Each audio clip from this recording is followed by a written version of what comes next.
Good afternoon, everyone. Mary Sloan here with another interesting episode of Inspirational Influencer News, People Making a Difference. And my guest today is Michael Whitehouse, who definitely is making a difference. You may know him as the guy who knows a guy. Who else knows a guy? Well, in 2014, he came to Groton, Connecticut, knowing no one at all. A year later, after driving into networking with both feet, he was a major connector to the local community. In 2020, he went global and began connecting entrepreneurs, investors, speakers, and others around the world to become and find the people that they wanted to connect with. And that's what he does today. And he really loves what he's doing. And I have to say, from the people I've talked to, he's really good at it. So if you need to know somebody or you want special connections, Michael is the guy who knows a guy. I think you might even know a gal or two. And with that, I'd like to welcome Michael to the show. And you tell us, what is it that you actually do? Well, as soon as I figure it out, I'll let you know. No, what I actually do is I am a professional connector. I'm a networking concierge. So my business is making introductions for people. So the core concept there is that people who lack either the time or inclination to do their own networking hire me to do it for them. So this is not people who don't know how to network. This is people who do know how to network, and they've reached a point in their business where they're busy running their business. They've got maybe a team. They've got all kinds of stuff going on. They don't have time to go to an 8-hour summit or a virtual networking event or anything like that. So they hire me because I'm going to all that kind of stuff. And they tell me what they're looking for, who they're looking for, what their ideal connection is. I kind of get a sense of their vibe and their energy they're seeking. And then as I'm out there, I say, oh, you know who you should meet? I got a guy who you should meet, or a gal you should meet. One of my clients, in fact, looking for someone just like you. And for a lot of them, it's around joint venture partnerships. So it's affiliate partners, people who they can do webinar swaps or launch promotions or whatnot, but not always. For one of my clients, I've connected him to a number of vendors, people who provided services to him. I've connected also to joint venture partners, also to sometimes just like, I think you'd get along well. I don't know what the value, what you're going to do, but you should connect. So I'm not just just a JV broker, which is someone who just finds JV partners. I'm also not one of those like celebrity connectors. There's some people out there in Hollywood and Washington. You pay them $2,500, they'll introduce you to 3 movers and shakers in the industry. That's not what I do. More, I'm already out there and meeting all these people. And so my clients are able to sort of come along for the ride without having to spend the time coming along for the ride. And then I'm also expanding more into the joint venture space because a few of my clients have said, hey, I love all these people you're sending me. They're perfect. They're exactly what I'm looking for. And now I've got to do something with them. Could I hire you to manage that too? So I've been doing a little bit of JV management, which is very interesting to see when I discovered that there are as many different ways to do joint ventures as there are people doing joint ventures. So that's been pretty interesting, excited. And then on the side, because I love creating spaces for people to come together, I'm running a lot of virtual summits. I'm actually doing a virtual summit every month for the foreseeable future in different topics, including the Abundance Minded Entrepreneur Summit, the Entrepreneured Summit, which is for entrepreneurs who happen to be geeks, and Haas for Business, which is the Humor Accelerator Summit for business, because I've yet to see a humor business summit, and I thought it was time. So I'm doing that. But my summit's a little different because it's not just like watching videos or listening to people, blah, blah, blah, blah, blah, as you doze off and check your Facebook. It alternates speakers and live networking, speakers and networking. So you can actually really engage with the people who are there and get to know them, because if I'm running it and it doesn't have networking, I'm not running it. Yeah, it's interesting. I've seen on more summits how they are actually incorporating networking into it. Mm-hmm. And it's actually quite fascinating. And I would say it probably is really good for the summiteers. Is that a word? Sure. Anyway, the people there in the summit, because they actually can connect with people, which is what they're trying to do with the summit. Mm-hmm. And now people get to know them more on a personal basis. Yeah. Because, if you have a speech and you've done your speech or your spiel or whatever it is that you call it for 20 minutes or so, if there's a chance to interact with you, it's fantastic. If there Mhm. isn't a chance to interact with you, people may be left with a lot of questions, but we all live such busy, busy lives that we're gone, and Yeah. it's like, oh, that was really interesting. What did he talk about again? But, Well, if as they with the transition to virtual, a lot of event organizers didn't realize you have to create the world online. So when they first went online, and the smart ones are figuring this out, when they first went online, they took everything they created in the live event and put it online, which made for a very dry event, because you don't organize the networking at a live event. Usually the bar is already there in the hotel. You don't organize it. People figure it out. You don't organize there being a hallway. There's already a hallway. You can't stop people from talking. The speaker's going to insist they have a table to sell their books from. That's just natural. They're going to have at least a table to sell their books from. Well, if you don't put a table to sell their books from, if you don't put a hallway, if you don't put a bar, then it's just a YouTube video. You listen to them talk, blah, blah, blah, blah, and out. And then if you're a little more structured of a webinar, blah, blah, blah, blah, blah, buy my stuff and out. But it still doesn't have that satisfaction of going to an event and meeting people. And I think that's why a lot of people said, I don't like these virtual events. I can't wait to get back in person. Being in person is cool. There's a whole dimensionality to it. But a lot of it wasn't necessarily virtual. It was virtual done sloppily that made people not like virtual. Well, and I mean, we have such a wonderful tool with Zoom, and they keep inventing more things for us, which is fantastic. But, I mean, just the breakout rooms that we get to do, and the fact that you can have, 50 people, and all of a sudden you're in a breakout room with 5 people, and then come back and change up the people, and now you're in a room with another 4 people that you hadn't met before. So it's pretty fantastic. In some respects, it's almost better because it's organized. And even if you tend to be kind of quiet and shy, yeah, shy and quiet, you actually can find yourself talking, because now you're in a small group and people want to hear what you have to say. Yeah. So it actually works really well. At least that's been the key thing is knowing how to approach it, though, because you can go into a live networking event with a lower level of knowledge and still get results. Whereas you go to a virtual networking event with that same level of knowledge, you may come out of it saying, what just happened? So if you go to a live networking event, by default, if you're vaguely interesting, someone's gonna say, do you have a card? And you say, yeah, do you? Okay, boom, you've now exchanged cards. Well, if you didn't do anything right, but you got as far as do you have a card and you exchanged cards, which means that they don't hate you and want you to have their phone number, then you could then go home and probably figure out the next step on your own. I have a card. It has an email address and a phone number on it. I bet I could call them or email them and then talk more. You can kind of stumble through it. You go into a breakout room and you're like, all right, well, that was cool. And you leave. Maybe you know their name if you remember it. Maybe not.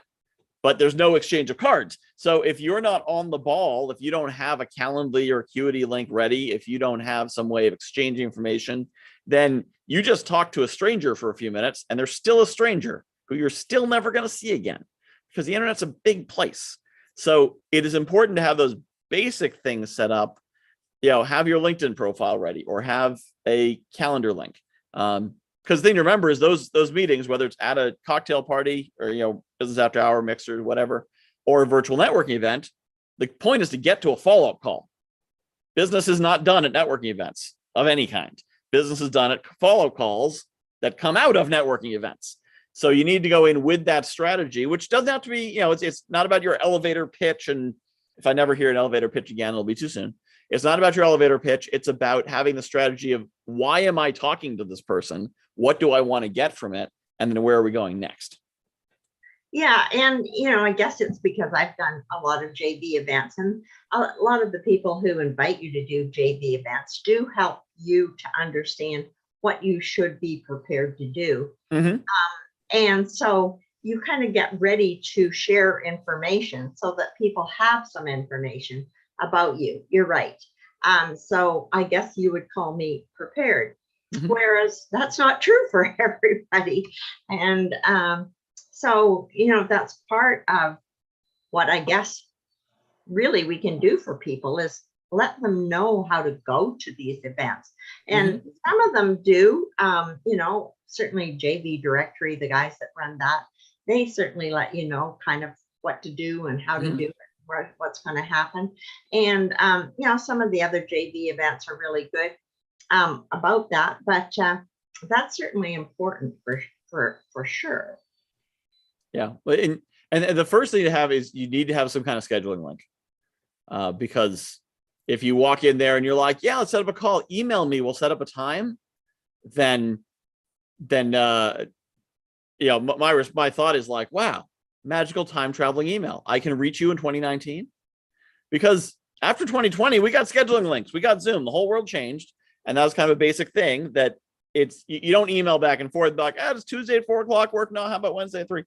And not because we're being all fancy technical, because if you tried to go back and forth with me on email to find a time, we're probably talking about June, July, October, or yeah, October is probably safe, because by the time we settle on a time, someone else is taking your time. So if you say, hey, how about Thursday at 3? Yeah, gone. Someone already took it because I've got a calendar link and people can just snatch them right up. And Calendly is either free or $15 a month. So there's no reason not to use it. And can be very, very powerful tool. You don't need to set it up properly because it can fill up rapidly. But the most important thing is realizing when you're in these events, your goal in this event is to get to a follow-up call with the right people. Not everyone, with the right people. And then you're going to do business there. So then you want to be prepared to say the things that will make someone want to get on the follow-up call.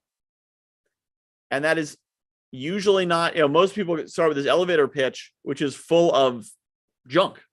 It's full of things people don't care about. People don't care about how long you've been in business. People don't care about what awards you've won.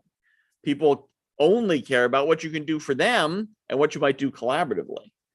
So, I mean, I will often share what I do. I'm a networking concierge. I introduce people to people they need to know because they'll hear that and say, well, what's that? Networking concierge, never heard of that before. But if you're a social media manager or social media marketing expert, that's all you need to say. There's no more details than that. What you need to say is, who are you looking to meet? Because you're not going to say anything about your social media marketing business that's going to impress somebody. You do social media marketing. It's marketing on social media. I know what it is. You could be the best in the world. You're not going to prove it to me in 10 seconds. But if you say, I'm a social media marketing expert, I'm looking for people with large networks to collaborate with. Large networks, you say? I have a large network. You're talking to me. We should talk. Because I don't care about you describing you. You just described me, which means I want to talk to you. And then we're going to get in a conversation. And then you can tell me everything you want in that 30-minute conversation. Yeah. And it is really about that. I mean, and whether you're networking in person or whether you're networking on Zoom, which is the most common place to go networking virtually, Yep. You're really trying to sort out, do I want to spend some more time with this person and why? And what's the value of that? And if you can give somebody else a reason to spend some time with you, they'll likely book an appointment with you. And you're right. I mean, it used to be that we would talk about, oh, I'd like to meet you. And then there was this, okay, how should we work that? But you're right. I've gone one step better. I actually have domains for my different Calendly links, So I'm talking to somebody who might be a candidate to be a guest on my show. I go, oh, why don't you just go to getonmyshow.com? And now they don't even have to remember the link. It's a simple domain. So yeah, we've gotten to know how to network and how to interact and how to make sure that we can hang in there while we do all that. Absolutely.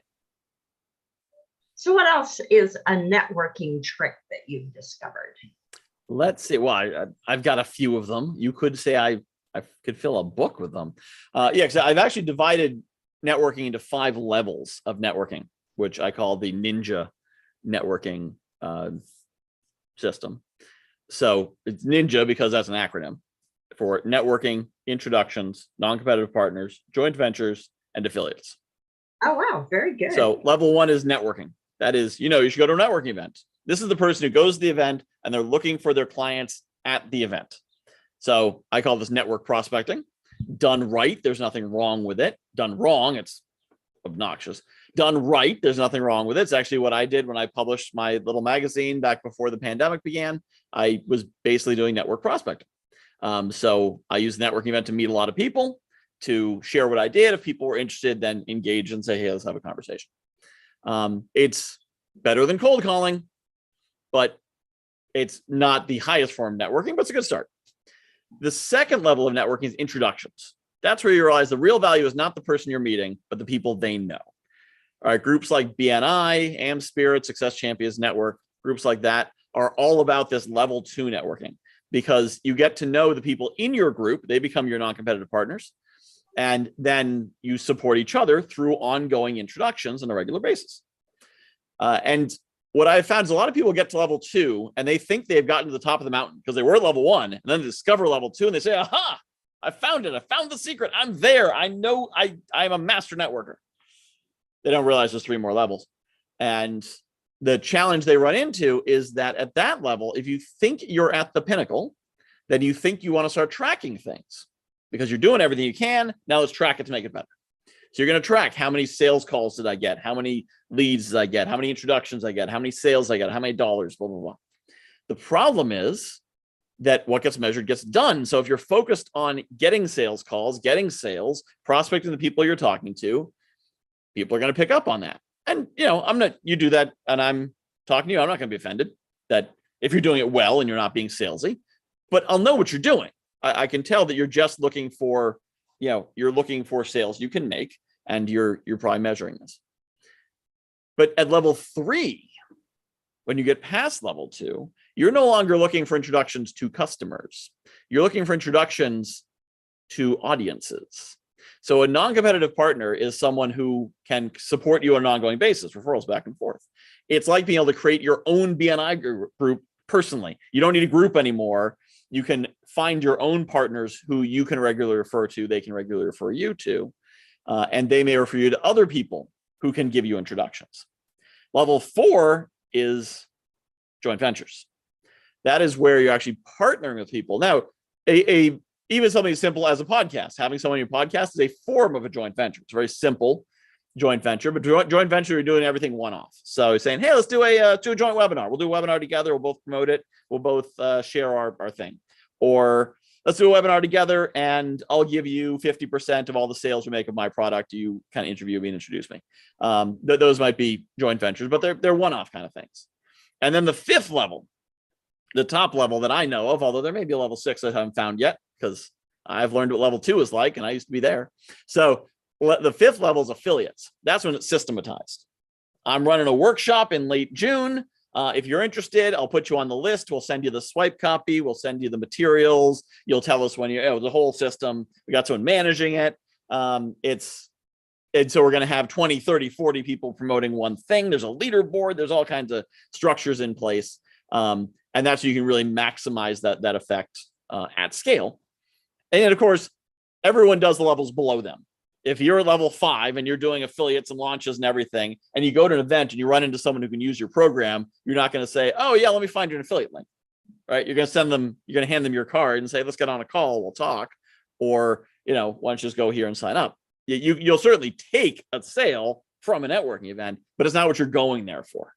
You certainly take, a group where someone refers you a client, but it's not what you're looking for. You're looking to do it at that higher level. But those are kind of the 5 levels of networking. I'm still sort of fleshing out the philosophy of it. I developed this ninja concept about 2 months ago. And originally I like the word ninja, and networking started with an N, affiliate started with an A. And I said, I bet I can fill in the rest of this word. And I did. And I said, they're in order. They're actually the right order for how you develop networking, how you move along through the process. So the universe works in amazing ways. Yeah. yeah, so I'm kind of building along that, and the more I looked at it, the more robust it became. Like, wait, oh, this actually just works here. This works here. This, wow, I tripped over a structure and a rubric that works. So, but yeah, so I'd use that ninja concept to explain kind of the different levels of things, and the most important thing is to recognize different types of networkers. If I meet a level 1 networker, I'm certainly going to help them out. I might introduce them to someone. Not as many, because a level 1 networker is going to try to sell everyone they come across, and I don't want to be introducing people to get pitched.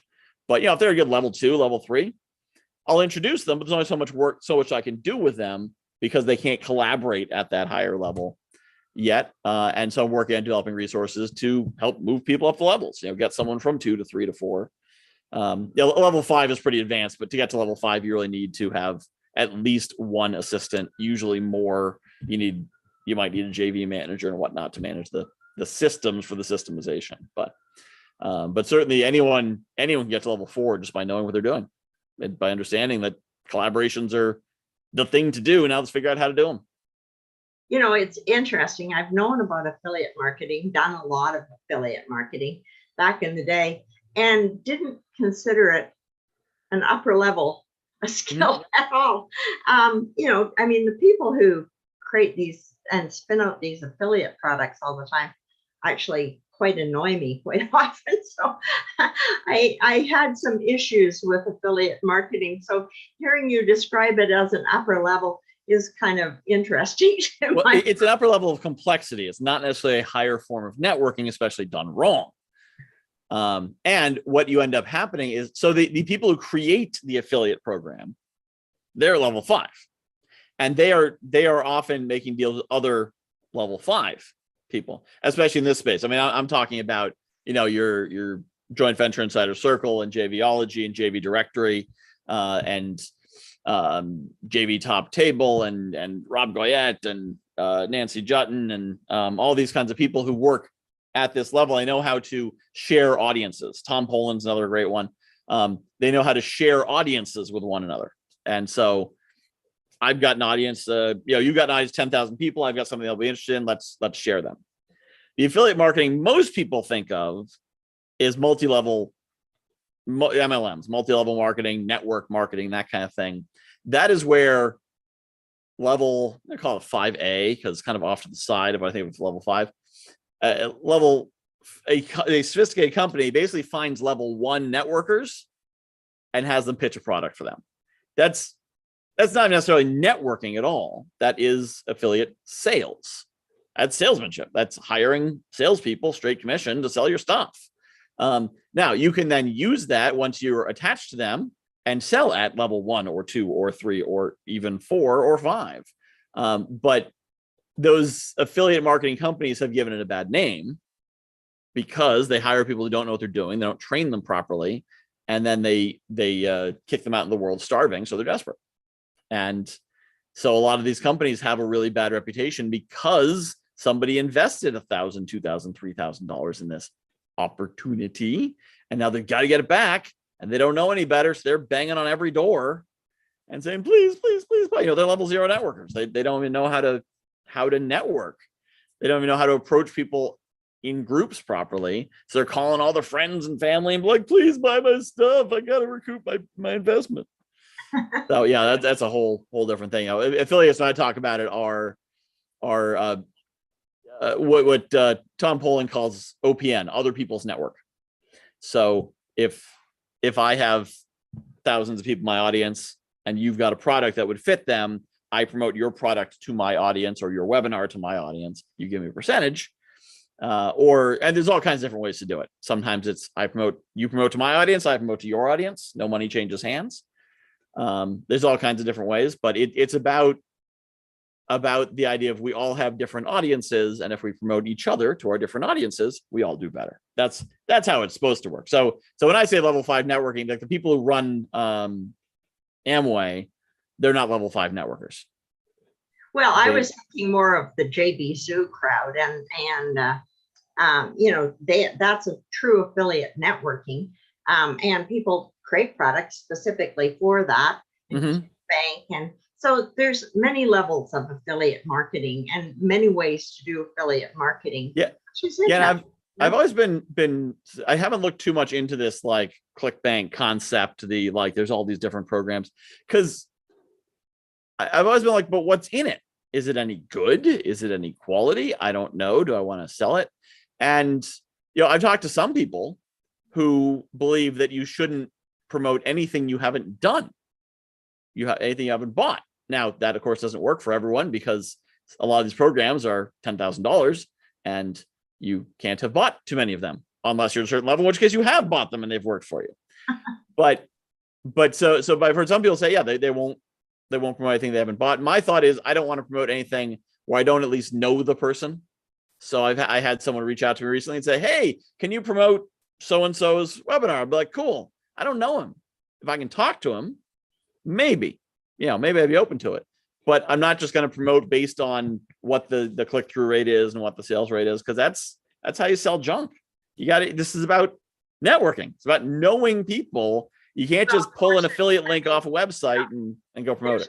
Click funnels and Groove. And so, I mean, there's a lot of different ways to go about networking. There's no question about it. Yep. And ways to go about affiliate marketing. What's interesting is that, there are so many ways to make money.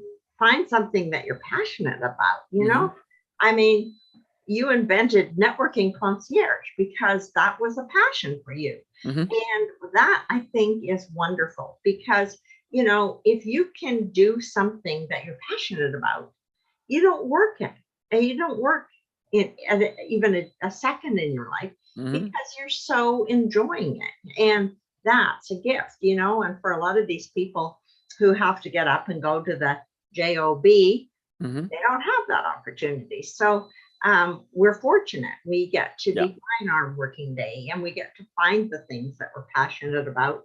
And, that's a pretty cool way to get to go. That is pretty key. And there's so much opportunity. I mean, the world has changed so much in the last 20 years, in the last 2 years. And whenever I hear someone who's struggling, working minimum wage, and it's fascinating to see how the world has changed, and so many people, experts, haven't caught up. I was at an economic development commission meeting in my local town, and a bank manager who's also on commission, he said, these kids don't know how it works. They come in expecting to make $24 an hour at their first job. And I said, DoorDash pays $24 an hour. Of course they expect to get that from you, because your job's harder than DoorDash. And he said, what? And I'm thinking to myself, someone doesn't get how it works. I don't think it's the kids. But there's been so much opportunity. 10,000 new businesses open every day. There's so much new opportunity now with everyone going to Zoom. The technology's always been there, but now everyone's on it, and everything changed when that happened. And so all of a sudden, the great resignation isn't that people don't want to work. They're still working. They don't want to work for these companies. Right. And so many other opportunities, and they had time to find out about them because they were online a lot more, and people started reaching out that they hadn't heard from, and friends they found online going, oh, this is what you do on Facebook. Oh, that's interesting. I want to do that, So anyway, sadly, we are out of time. Gosh, time flies when you're having fun. But how is, I guess, the best way for people to get hold of you, Michael? Well, if they go to guywhoknowsaguy.com, which you can see right over my shoulder here, and they put their email address in a little box there, they will get the Power 5 networking tips. And if they then reply to the email they get, I will send them the audiobook version of The Guy Who Knows a Guy. And so they can listen to me, the guy who knows a guy himself, read the book. And of course, they can reach me by email there. There is if they're interested in learning more about the Networking Concierge program, there's a link on that page to set up a time to meet. Or of course, they can just reply to that email. I'm actually the one who replies to the email when you fill out that form. So it's just me replying to those. You get the guy who knows a guy himself. So go to guyknowsaguy.com, put your contact info in the top there, get the book, and get in touch with the guy himself. All righty. Well, for the guy who knows a guy, this gal is going to say, well, it's time for the show to end. And we'll see our audience on Wednesday with another episode of Inspirational Influencer News, people making a difference.